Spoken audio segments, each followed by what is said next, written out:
Yeah, hello there. It's Saturday, September 23rd. It's probably about 1 o'clock in the afternoon. Somehow, I always seem to choose the hottest time of the day to start working. But we got the hood off. It wasn't that hard. Hey, slow down there, buddy. So the way it's hung right now is I put these cargo straps on there and took out these two pins. I already had these cables disconnected and came right off. The pins were a little tough to get out. They're just little rubber mounts, so it was kind of tight in the rubber. And here's what the pins look like. So I kind of just screwed and pulled with my torque driver. So that's all we've done today so far as productivity goes. This morning I went for a drive to my local metal supply shop, and I got these two pieces of 3-inch steel angle, 20 inches long, and those are going to be temporary legs for the engine on the bell housing side to support the back side of the engine once I get it out. I had to do this. I was ready to have this. I can't just have the engine lifted up in the air and not have those. And on the front side, we're gonna take this motor mount bracket here out with it, and yeah, hopefully I'll be able to get that bolt out from behind there. Looks like the hole is slotted, so I think I can. And on this side, we're going to put some cribbing, 10 inches worth of cribbing, so that way we can stand the engine upright and it won't rest on the oil pan, because I don't think that oil pan is strong enough to hold it. And yeah, it's looking great. Great progress. We got the fuel lines disconnected. I just kind of took this one and connected it there and did the same here, kind of kinking this a little bit more than I'd like, but I don't have anything better to keep the fuel lines completely closed up. Still have to disconnect this one, and I think the last thing to unhook is the AC compressor. But at this point I wanted to get the hood out of the way first, make it a little easier to work on. Should have done this before, but you know, whatever. So now we can loosen the belts real easy, and hopefully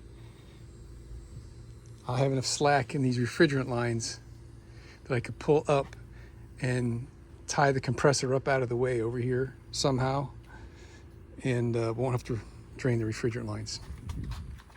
Alrighty. Hello, it's Sunday, September 24th.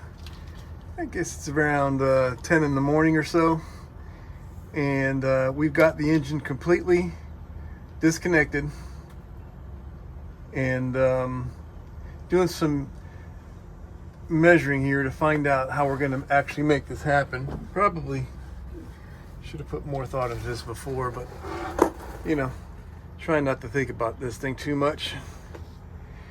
So we've got to move the engine forward in order to get a hold of those lifting eyes with the chain hoist.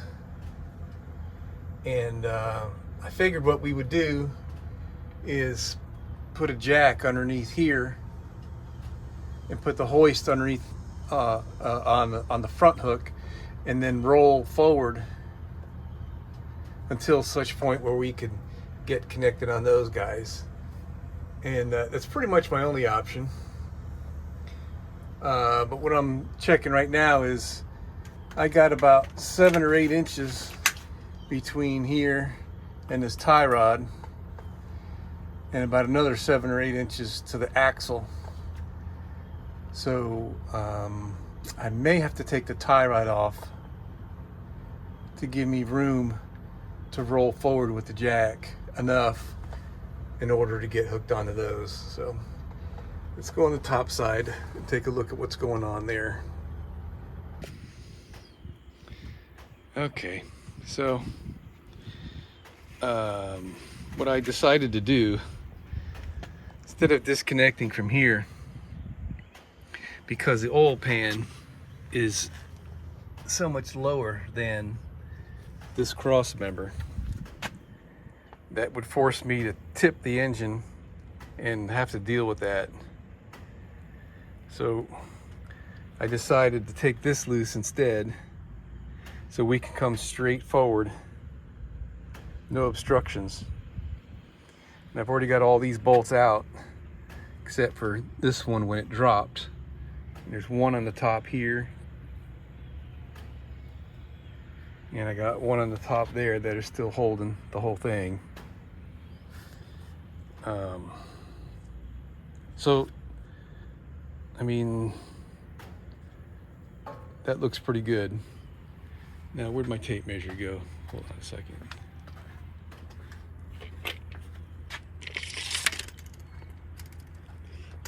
We are about 19 inches away from here.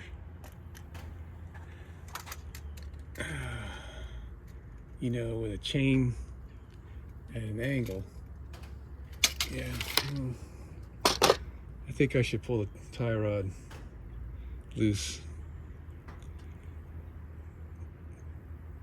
Okay. Okay, we got the oil draining. That's kind of a shame. There's only about frickin' 20 miles on that oil change. I was gonna save the oil, but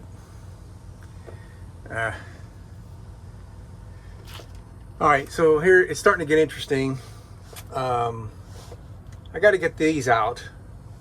There's 4 bolts on each side, and we got a clearance issue here. So what it looks like we got to do is take these motor mounts loose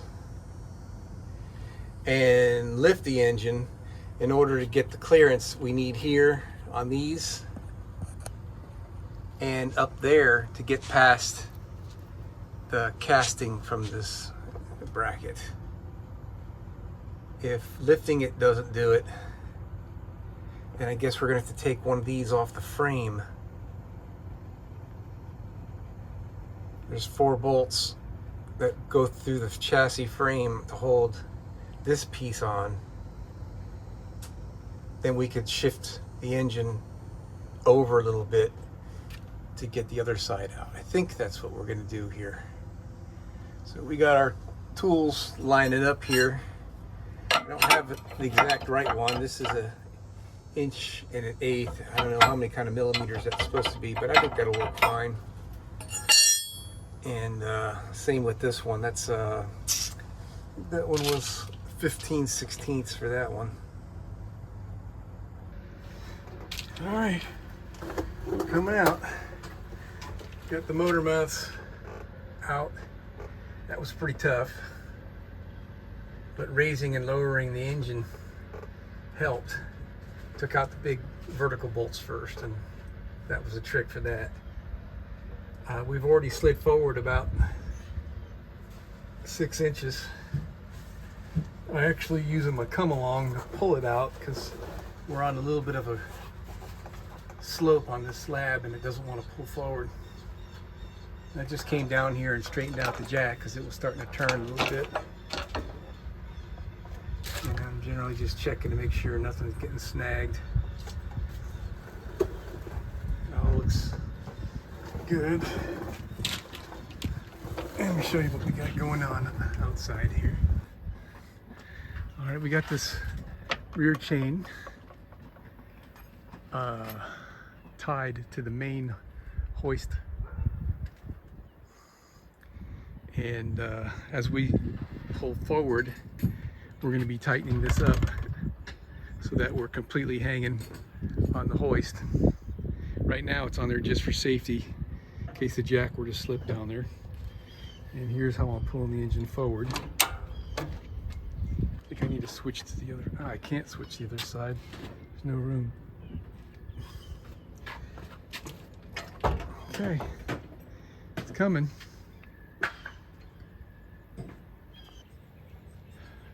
Step 1 complete.